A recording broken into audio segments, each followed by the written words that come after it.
Ditekan yang anunya ujungnya ya. Kayak gini lah. Maaf ya sayang ya ibu video ya. Nah, ya gitu nah ya gitu nah. Ya. Assalamualaikum, hari ini anak-anak SMA apa saya? SMK Negeri 3 SMK 3 PTU. SMK 3 PTU lagi belajar mengasah karang nih. Sekarang Nur coba Nur anu rasain ke tangan tajam mau gimana? Anak ini jangan disayati anu rasa-rasanya. Nah, jangan gitu caranya gini. Ngomong ngetahui tajam apa enggak ini tangan di sini. Nah, oh tajam. Coba rasanya. Jangan di sini. Dasar nah, untuk ya. anak-anak ya bisa ngasah parang sih. Dia bisa ngasah parangnya di rumah nanti ya. Sekarang gantian Sari. Mana parangmu Sari?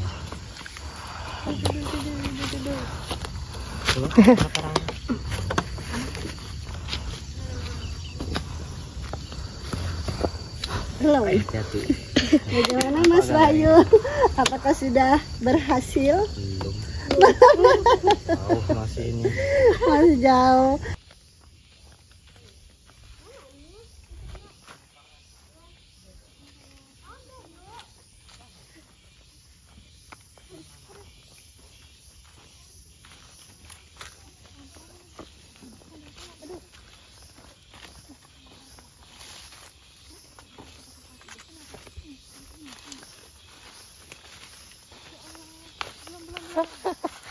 Abah ini kenapa lewat sini?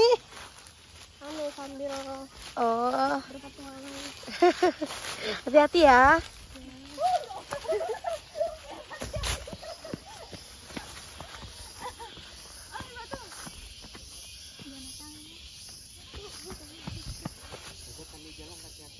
Yuk.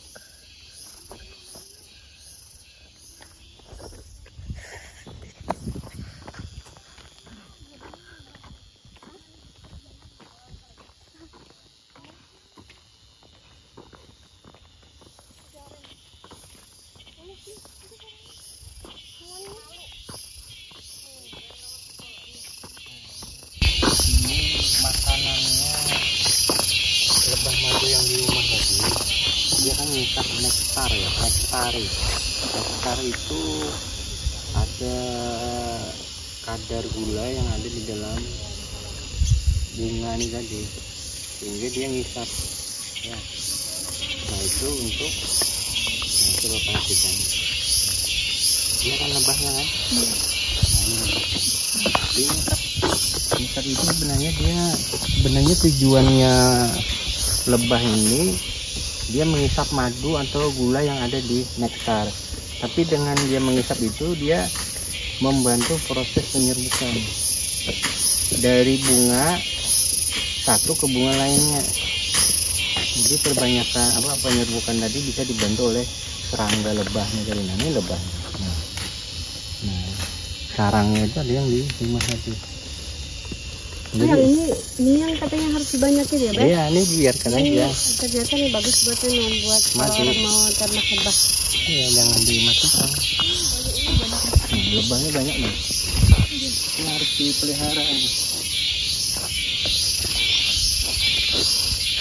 Nah, coba lihat lebahnya ya kan banyak betul kan.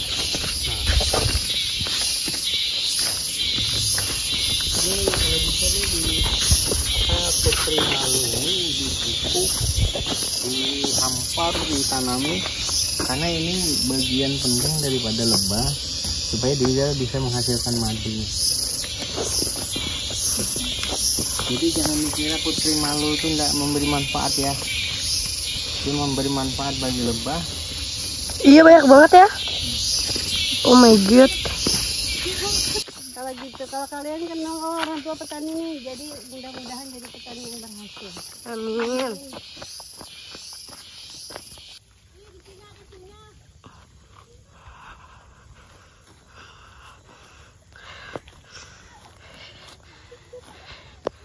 Oh my god.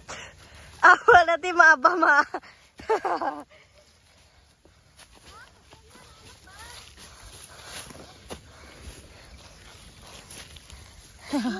Berpetualang. Bisa. Di video. Kepleset belum dong.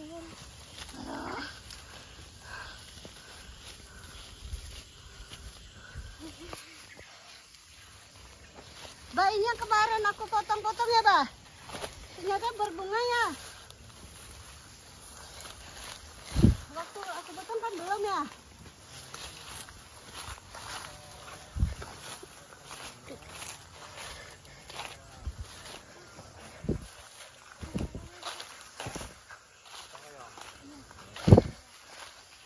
Bah, kemarin ini yang aku potong-potong belum berbunga kan? Ya, aku naikin. Misi ya. Nah, Oh my god. tidak 1 meter ya, piringan ya. 1 meter, bersihin. Nah, kenapa harus dibersihin? Kenapa Wilda? Supaya nutrisinya masuk ke bawah. Ya betul. Betul. Kenapa harus dibersihkan? Unsur haranya tidak diserap sama Rumput. Nah, ya betul. Jadi pertama itu, yang kedua memudahkan kita untuk memelihara tanaman. Yang ketiga memudahkan untuk memupuk. Ya. Yang keempat, kalau dia bersih, hama dan penyakit itu menjadi berkurang. Paham ya? Berarti ada 4 fungsi daripada kita melakukan pengendalian gulma yang ada di tanaman. Yang pertama, unsur hara yang ada di dalam tanah tidak digunakan oleh gulma. Ini namanya gulma. Gulma itu apa? Gulma itu tanaman yang tidak diharapkan keberadaannya. Gulma itu tanaman yang dia itu hadir ini tidak kita inginkan, tapi dia menyerap unsur kita sendiri. Padahal unsur hara itu kita harapkan adalah dimanfaatkan oleh tanaman yang kita budidayakan. kayak apa kalau sawit? Sawit sama aja. Kalau sawit sama aja, cuma sawit itu termasuk jenis tanaman yang Rakus. laku unsur hara ya. Gitu. Jadi paham sudah ya? Yep. Nah, sekarang silahkan melaksanakan tugasnya. Semangat. Mandong. Lai mahakam, oleh mahakam.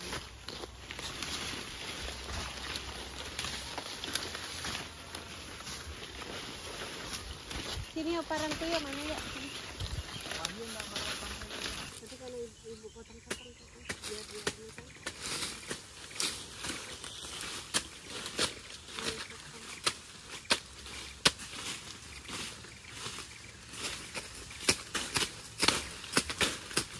Paling enak sih kalau pakai ini sampul.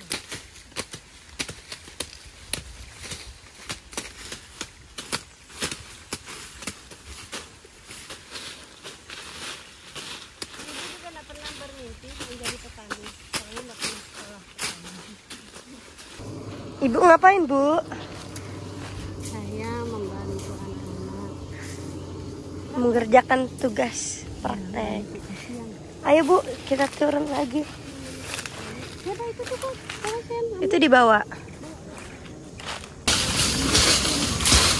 Bah, mau tanya nih, mau tanya, Bah. Mau tanya apa tuh, Mak? Apa kebun abah nih kok tidak bersih kayak kebun-kebun orang itu? Karena Ada alasan tertentu atau memang karena kurangnya biaya? Pertanyaan yang sangat bagus. Jadi petani itu harus bisa mensiasati supaya biaya produksi itu tidak mahal. Nah, bagaimana caranya? Jadi tanaman itu kalau sudah di atas 4 tahun itu jangan terlalu bersih, karena kalau terlalu bersih akan mengundang virus, bakteri, jamur atau patogen atau hama-hama lain untuk datang. Nah, dengan seperti ini maka penyebaran virus, bakteri, jamur atau patogen tadi itu menjadi berkurang. Kenapa? Karena ini sama dengan barir, dinding yang menghalangi patogen tadi itu untuk tidak leluasa mengganggu tanaman-tanaman yang kita usahakan. Nah, yang kedua, dengan pola yang seperti ini biaya produksi juga akan berkurang. Jadi kita membersihkan hanya pada daerah-daerah tertentu, artinya dekat sekitar pohon.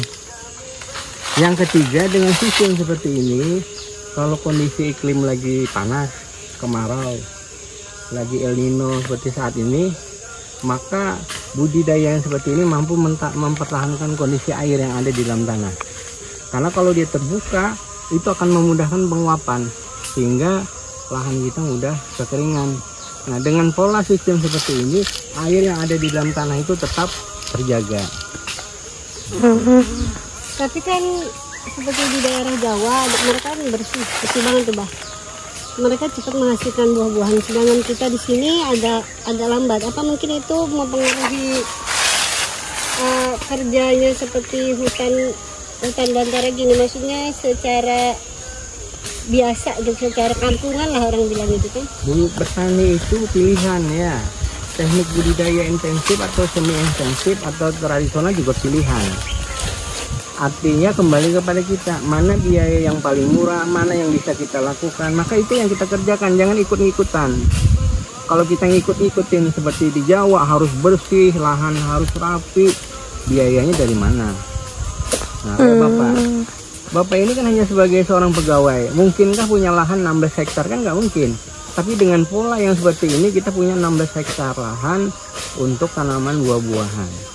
Secara ekonomis orang berpikir, lahan 16 hektar itu besar betul biayanya. Ya besar, tapi dengan pilihan-pilihan teknik budidaya tadi itu bisa kita minimalkan biaya produksi yang kita keluarkan. Pahami ya? Jadi petani itu pilihan, teknologinya juga pilihan. Yang paling penting itu artinya kita bisa menerapkan di lahan kita dengan biaya yang sehemat mungkin, tanaman kita bisa berproduksi. Jadi petani tidak perlu takut biaya mahal ya, Bah ya? Nggak perlu. Kalau yang mahal itu karena dia nggak pernah belajar, dia nggak tahu, sehingga pikirannya apa? Kalau punya lahan 2 hektar harus menyiapkan uang paling tidak 100-200 juta. Itu karena mereka nggak pernah belajar. Padahal kalau mereka punya lahan 2 hektar, nggak usah banyak-banyak, uang 10 juta itu udah cukup. Bagaimana teknologinya? Nanti teknologinya belajar di tempat sini, nanti Bapak bagikan informasinya. Ya. Itu. Seleksi itu pasti akan terjadi, tidak pada manusia, kepada semua makhluk hidup pun akan terseleksi. Artinya apa? Seperti bunga durian ini, ada yang rontok. Kenapa rontok, Pak? Mungkin banyak banget bunganya, mungkin saja dia diserang penyakit, mungkin diganggu hama, mungkin juga unsur hara yang ada di dalam tanah kurang mencukupi, sehingga unsur hara tadi itu tidak bisa didapatkan oleh bunga tadi itu, sehingga akhirnya dia rontok. Tapi dari sekian banyak ini nanti pasti akan ada yang terseleksi. Yang terseleksi itulah nanti yang akan menjadi buah terbaik di antara pohon ini. Nah, jadi jangan takut, jangan khawatir, kenapa rontok, kenapa ini jatuhan. Itu secara alamiah akan seperti itu. Seleksi alam. Seperti di Jawa, kebun Bapak ini Bapak bikin seperti hutan natural, hutan alam, karena pada hakikatnya tanaman durian dan tanaman lainnya ada tanaman hutan. Jadi habitatnya itu harus tetap kita pertahankan, karena ini tanaman-tanaman yang berasal dari hutan, maka harus kita ciptakan lingkungan yang ada di sini itu seperti hutan. Kalau kita rubah menjadi budidaya bersih, rumput nggak ada, khawatirnya dia nggak enak, nggak betah. Banyak. Maaf ya, kebiasaannya orang Eropa itu kan mereka minum minuman alkohol itu kan untuk memanaskan badannya kan. Nah, supaya apa? Supaya kehangatan tubuh tadi itu mampu menjaga keseimbangan tubuhnya, sehingga dia perlu minum alkohol. Nah, kalau di tempat kita di Indonesia iklimnya kan bukan iklim dingin ya. Kita ini kan rata-rata 22 sampai dengan 40 derajat Celcius. Artinya tidak perlu menggunakan alkohol, kita tuh sudah bisa menghangatkan tubuh kita, apalagi dengan cuaca yang seperti ini. Bukan lagi hangat, panasan. Nah, seperti itu. Seandainya orang Eropa tadi itu tinggal di tempat kita, berarti dia kan harus menyesuaikan kondisi di sini kan. Nah, kalau kita ke Eropa, kita juga harus menyesuaikan dengan kondisi di sana. Nah, yang terbaik itu bagaimana? Asalnya dari mana, kita kembalikan ke tempat asalnya, dan kita lihat pertumbuhan awalnya itu seperti apa. Seperti tanaman durian dan tanaman lain ini, karena dia adalah tanaman hutan, maka kita tanam dan kita kondisikan lahan yang ada sekitar itu seperti hutan. Tapi tidak seperti hutan beneran, tapi seperti inilah, cuma belukar. Gitu ya, paham ya? Pertama, biaya hemat, tidak perlu biaya nyemprot, tenaga kerja. Kita cukup membersihkan setahun 2 kali. Nah, setahun 2 kali kita bersihkan di sekitar gini ya. Nah, sekitar ini. Kalau sudah bersih sudah cukup. Itu. Udah kan jadi petani ya. Saiba, minum kita tadi di situ ya, ingatin ya. Minum.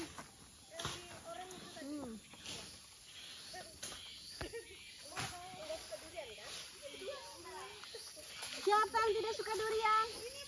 Oh ya Allah, perasaan apa rajanya buah deh. Enak betul. Enak banget. Tapi Paki juga ndak suka cium baunya Paki. Anakku yang cowok satu-satunya yang ndak ini. Kalau dia ada durian dia muntah-muntah. Sama ini berdua. Ya Allah ya. Oh iya.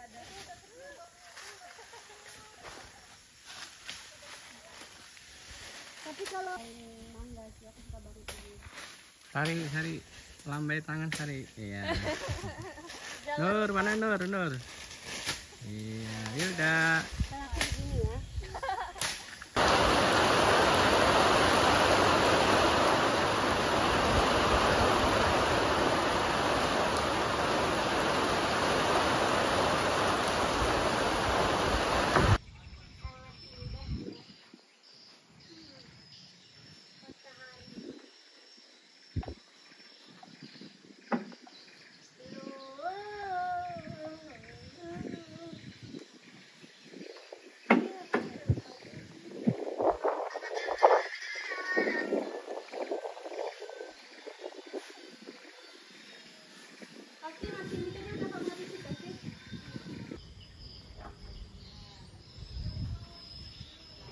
Pasti